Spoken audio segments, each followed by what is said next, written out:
Has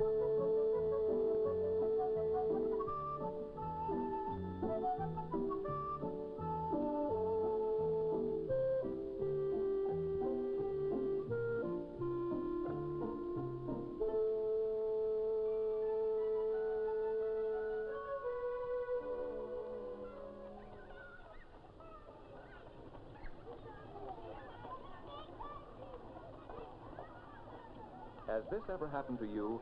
Arriving at a brand new school in a brand new neighborhood on the first day, you don't know a single person. You want to get acquainted, but you don't quite know how to go about it. You decide to wait a while and see what happens. Hey, there's a new boy. Uh-oh. Hi, you're new here, aren't you? Remember the last school? Maybe these three are here to pick a fight. You have to be careful. What's it to you? That was the wrong thing to say. You thought they were troublemakers, and because of the way you answered, they now think you are a troublemaker. Have you ever had an experience like this and wished that you could have a second chance, a chance to do things right? If you could have a second chance, let's see what might have happened. This time, you don't expect the worst. Hi, you're new here, aren't you? That's right. My name's Jeff Martin. My name's Jack Boyer. This is Bob Reynolds and Herb White. It was such a simple thing when you had a second chance to say and do the right thing. The only trouble is you can't relive the moments in which you make mistakes. It's important to learn what to do and say the first time. Of course, you have to be aware of what you might be doing wrong before you can improve. Perhaps you are like this boy, a really nice person who just doesn't know how to return a greeting. So you respond with a cold nod of the head, or at most a mumbled reply. The person who receives such a greeting gets the idea that you're a grouch. And if you do it to enough people, often enough, you'll begin to wonder why others are so unfriendly to you. Perhaps you are guilty of still another lack of skill in greeting people. Have you ever met someone and waited for that person to speak first? If the other person doesn't speak, and if you don't speak, each of you may form the wrong opinion of the other. The need for an introduction can occur anytime, anywhere. Do you recognize those occasions?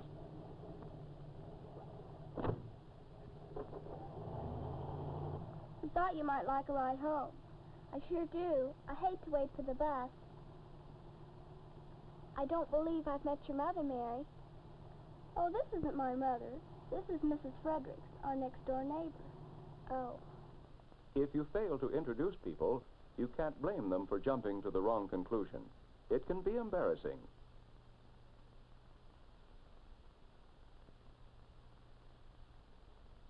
Perhaps you don't know what to say when you're introduced to someone new.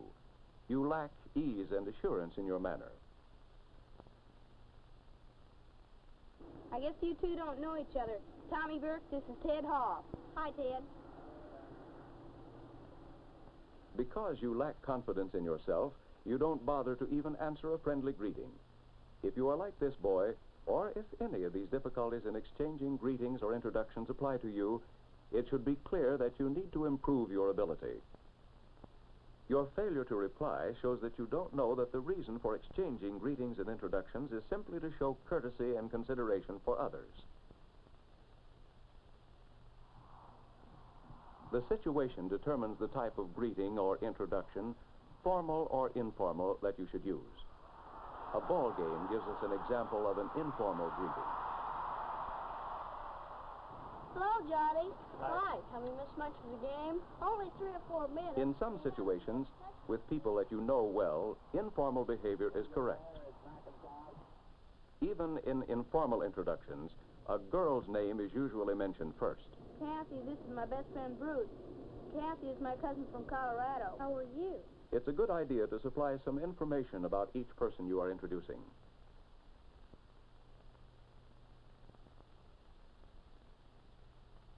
You use the formal type of greeting or introduction in situations that are outside your family or circle of very close friends. For example, Dr. Sears, I want you to meet my son, Stuart. How do you do, Dr. Sears? Hi, Stuart. Real nice to meet you, sir. Formal introductions are necessary in many situations. Let's look at a few typical examples that you may encounter. Suppose your school is having an open house for parents. If your teacher and your parents have never met, it's up to you to make the introductions. Hi, Janet. How are you? Fine. Mrs. Stevens, I'd like you to meet my parents, Sister and Mrs. Saunders. How do you do? I'm very glad you It's proper to mention first the name of the person you wish to honor. Since the teacher is outside of your family, her name is mentioned first. Your parents and your teacher have a common interest to discuss, your education. In other situations, however... Dad, I'd like to introduce you to Tommy's father. Mr. Carson, this is my father, Mr. Perry. How do you do? In this case, the introduction of total strangers may end with an awkward silence unless you provide a topic of mutual interest. Tommy Carson plays first base on our ball team, Dad. Well, he must be the boy that set up that double play last Friday. Say, for a boy his age, he's quite a ball player. Well, I guess it runs in the family. I've always been a fan and used to play some in the old days. Was that so? With your help, even total strangers can find something to talk about. When making formal introductions, you should observe several rules of courtesy. Mr. Gator, I'd like to introduce my friend, Steve Bailey. When introducing a young person to an older person, you should show respect for age by saying the older person's name first.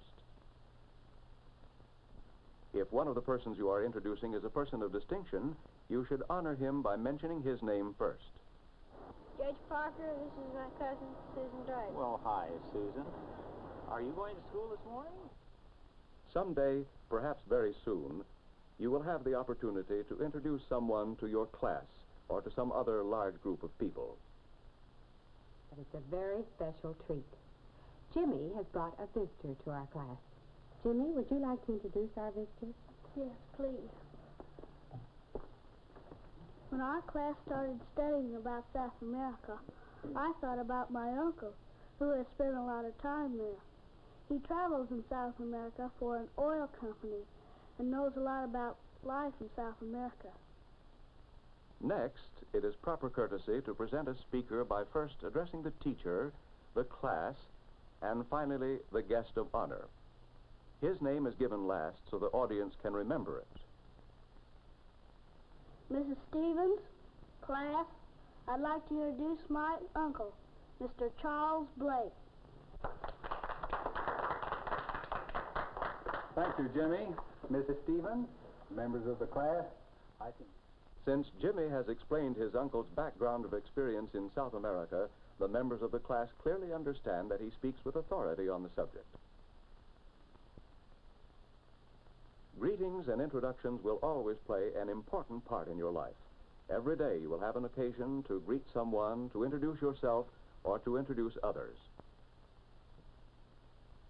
Here are some basic rules to help you. Be sincere. If someone says hello, do what is natural. Say hi or hello right back to him. If you feel that you should show more respect, answer a greeting with, how do you do? In introductions, be sure to speak each person's name clearly. If you don't understand, ask that the name be repeated. If you are introducing yourself, add some personal identifying remark. The same rule applies when introducing other people. It helps people remember as well as start the conversation. When introducing strangers, try to make a remark that will help to start a conversation.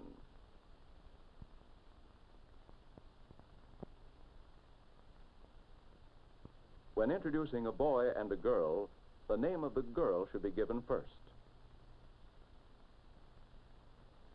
When introducing an older person to a younger person, give the older person's name first.